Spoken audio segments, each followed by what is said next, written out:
Published in the year 2000, Esperanza Rising is a young adult novel written by Mexican-American author Pam Muñoz Ryan.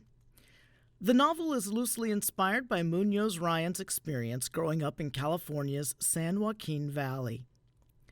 It tells the story of Esperanza Ortega, a privileged girl who must leave behind her family's wealth and social status when her father is murdered, forcing her family to move from Mexico to the United States.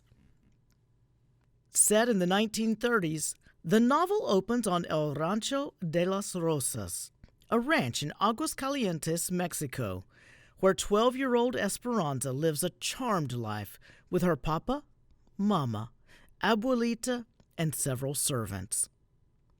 Esperanza is especially close to her father, who instills in her a strong connection to the land.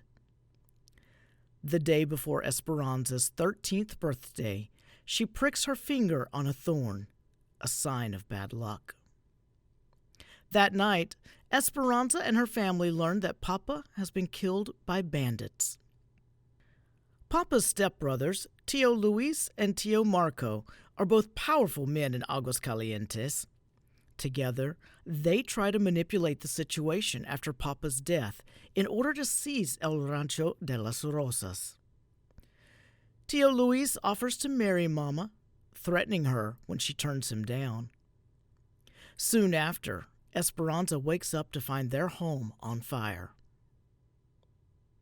While Esperanza's family escapes to safety, Abuelita hurts her ankle, and the family's crops are burnt to a crisp. Left with nothing, Mama agrees to marry Tío Luis, but confesses to Esperanza that the engagement is a diversion so she can plan their escape to the United States. One night, along with field workers Alfonso, Hortensia, and their 16-year-old son Miguel, Esperanza and her family sneak out of Aguascalientes, leaving Abuelita at a convent to recover from her injuries. Newly penniless, Esperanza struggles to adjust to her lowered social status during the long journey to the United States. After several days on the train, the group finally disembarks in Depression-era California. Alfonso's brother, Juan, is waiting for them at the station, along with his wife, their twin babies, and their daughter Isabel, who is Esperanza's age. On the way from the train station, Esperanza tries to remember how Papa taught her to listen to the heartbeat of the earth. When she is unable to hear it, Esperanza imagines herself floating above the ground, untethered to the land. Juan's truck finally comes to a stop, and Esperanza is shocked to see that her new home is a cramped shared cabin in a migrant workers' camp. At the camp, Isabel, who is the same age as Esperanza, teaches her how to do household chores. But when Isabel starts going to school, Esperanza is left to care for the babies and house on her own, while the adults work in the fields. Esperanza develops a rivalry with Marta, an older, politically minded girl. Marta is organizing the migrant workers to strive for better living conditions and resents Esperanza's perceived entitlement. Meanwhile, Esperanza is delighted to learn that Miguel has gotten a job as a railroad mechanic. One day, a dust storm ravages the San Joaquin Valley. Everyone returns home safely, but Mama becomes sick with valley fever.